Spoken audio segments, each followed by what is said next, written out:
दोस्तों, हर तरह का विवाद बोलने से ही प्रारंभ होता है। और ये भी बात सच है कि अगर कोई विवाद समाप्त करना है तो आपको मौन रहना होगा। मौन रहना ही वो दवा है जो आपकी एनर्जी को बचाने के साथ साथ आपको वो महसूस कराती है जो आप दिन भर बोलते रहने से कभी महसूस नहीं कर सकते। नमस्कार दोस्तों, स्वागत करता हूं मैं आपका अपने YouTube चैनल में। दोस्तों, जितने भी बुद्धत्व साधु संत हुए हैं वो सभी एकांत की ओर गए हैं, क्योंकि उन्हें अधिक बोलना ना पड़े इसीलिए वो एकांतवासी हुए। अधिक सुनना ना पड़े। भगवान महावीर 12 वर्ष, महात्मा बुद्ध 10 वर्ष मौन रहने के बाद उन्होंने ज्ञान की प्राप्ति की। महर्षि रमण चाणक्य भी ये सभी मौन के ही समर्थक थे। लेकिन आप इस संसार में भी एकांत रह सकते हैं। इसके लिए आपको अपनी उन ऊर्जाओं को बचाना होगा जिसे आप व्यर्थ के शब्दों में नष्ट कर देते हैं। इसलिए उतना ही बोलें जितना जरूरी हो। इंसान के सभी दुख के और सुख के बीच ये बोलना खड़ा होता है। इंसान के सभी दुखों का कारण एक्चुअली में बोलना है, क्योंकि आवश्यकता से अधिक बोलना ही दुखों को जन्म देता है। इसलिए कम बोलें, सटीक बोलें, मधुर बोलें। सबसे जरूरी है जितनी आवश्यकता हो बस उतना ही बोलें। दोस्तों, ऐसे कई स्थानों पर आप गए होंगे जहां पर गहरा सन्नाटा होगा, लेकिन आपने कभी अपने अंदर वो गहरा सन्नाटा महसूस किया है, वो मौन महसूस किया है। Power of silence, importance in life को आप महसूस कीजिए, समझिए। वाणी या बोलना ही नहीं बल्कि मौन में वह शक्ति होती है। यही कारण है कि धर्मों में मौन को विशेष महत्व दिया गया है। सभी साइंटिस्ट के द्वारा भी ये माना गया है कि सेहत से मौन का गहरा संबंध है। इससे मानसिक शांति मिलती है। मौन से विचारों में कंसंट्रेशन बढ़ती है और रचनात्मकता बढ़ती है।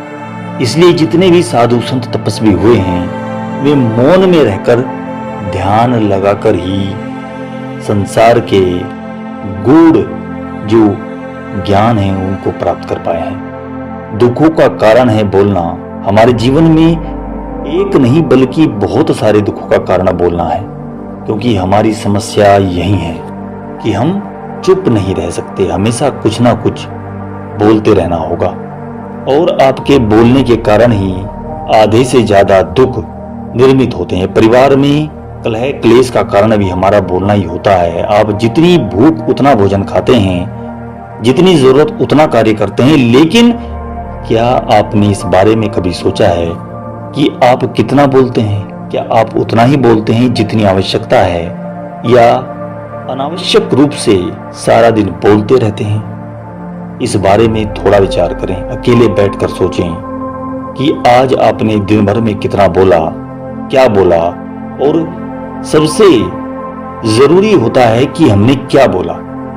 इनमें से कितनी बातें जरूरी थी और कितनी बिल्कुल अनावश्यक। सुनने सुनाने के माहौल से बाहर निकलने का प्रयास करें। मनुष्य की प्रवृत्ति होती है कि वह अपने मन में चल रही बातों को हमेशा ही दूसरों को सुनाना चाहता है, और दूसरा भी आपके साथ ठीक वही काम करता है। ये बातें किसी अन्य या तीसरे व्यक्ति से संबंधित हों तो जो सुनने सुनाने का काम है और भी दिलचस्प बन जाता है। आप फिर जब कभी भी बैठते हैं तो इन्हीं बातों को फिर से दोहराया जाएगा और फिर इन्हीं बातों पर विचार करेंगे।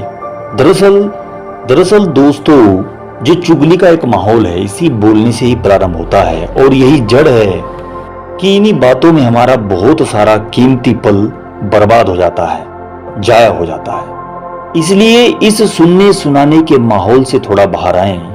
देखिए दोस्तों, मौन की शक्ति को पहचानिए। आखिरकार मौन में ऐसी शक्ति है क्या?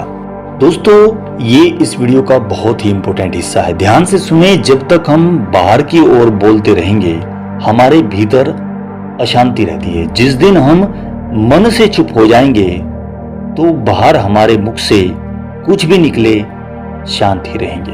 दुनिया में जितनी बुराई है या हमारे आसपास जितनी बुराई हैं, परिवार में जो क्लेश हैं, यहाँ तक कि पति पत्नी में जो विवाद है, सब बोलने के कारण ही पैदा होता है। हम चुप रहना नहीं चाहते, हमेशा सुना देना चाहते हैं, अपने अंदर कुछ नहीं रखना चाहते, सब कुछ प्रकट कर देना चाहते हैं। लेकिन व्यर्थ का बोलना ऊर्जा का नष्ट होना है।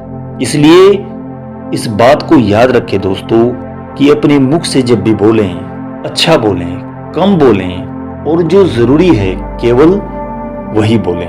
तो आप देखेंगे कि आपका जीवन एक ऐसा निर्मल, पावन और पवित्र हो जाएगा जिसकी कल्पना आपने ना पहले कभी सुनी थी और ना महसूस की थी। आप यकीन मानिए, इन बातों का अपने जीवन में थोड़ा सा अनुसरण करें तो बहुत सारी समस्याओं से आप बच जाएंगे।